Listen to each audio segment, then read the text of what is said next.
Hello, everybody, to the second part of my lecture series of World of Tender. Today, I want to talk a little bit about the connection of science and spirit, so to speak. And I think it's very important that we somehow unite these two. And science is already on the way to this. The dogmatic churches and religions are still blocking it to a certain extent. But I think people are losing interest already into these dogmatic scriptures and so forth. I mean, uh, they want to experience what it is that's making up life. They not just want to believe some sort of set of ideas or history that has been transmitted down.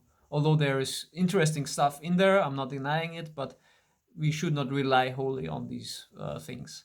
As well, we should not rely on dogmatic science. There's still a lot of this out there that, especially scientists coming from the materialistic side, they are also often reductionists. That they tell there's nothing more to reality than a collection of atoms, and it's all coincidental. And when we're just a fluke of nature, and we die, then it's just black again.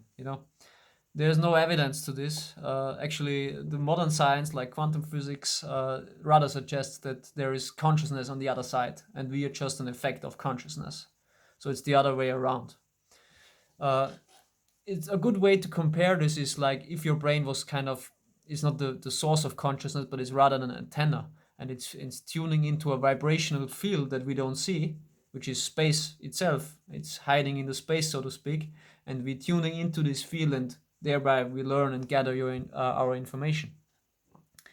There are some very interesting scientists I can recommend you. For example, in the physics side, it's Nassim Haramein.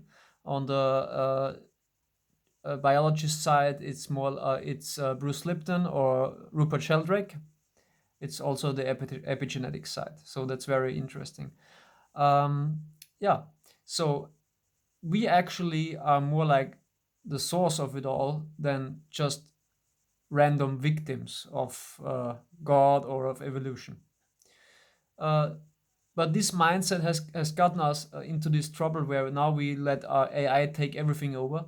The humans are degrading every day. They are kind of de-evolving every day by the masses. And to stop this, we need to have a new paradigm. We need to have something in place that really allows us, without dogma, to unite science and spirit, to wake up our emotional bodies again, so that we can feel what it means to be alive, and thereby that will be the foundation where we can move forward. From that we can move forward. So to have it all interwoven into one set of information, one set of experience is very nice. And for this, I created my work. It's sort of a template, a world you can dive into to experience the unification of these forces, of these foundations of our reality.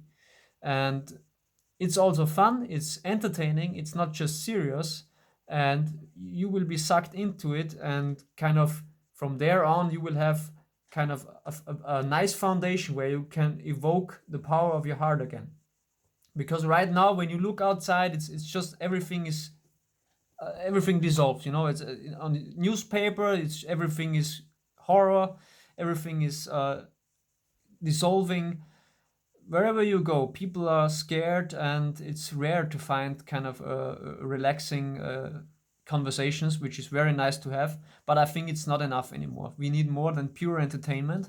We need a foundation that is emotionally that grabs you right at your source, at your center, and from there on we can build our concepts of science and everything else.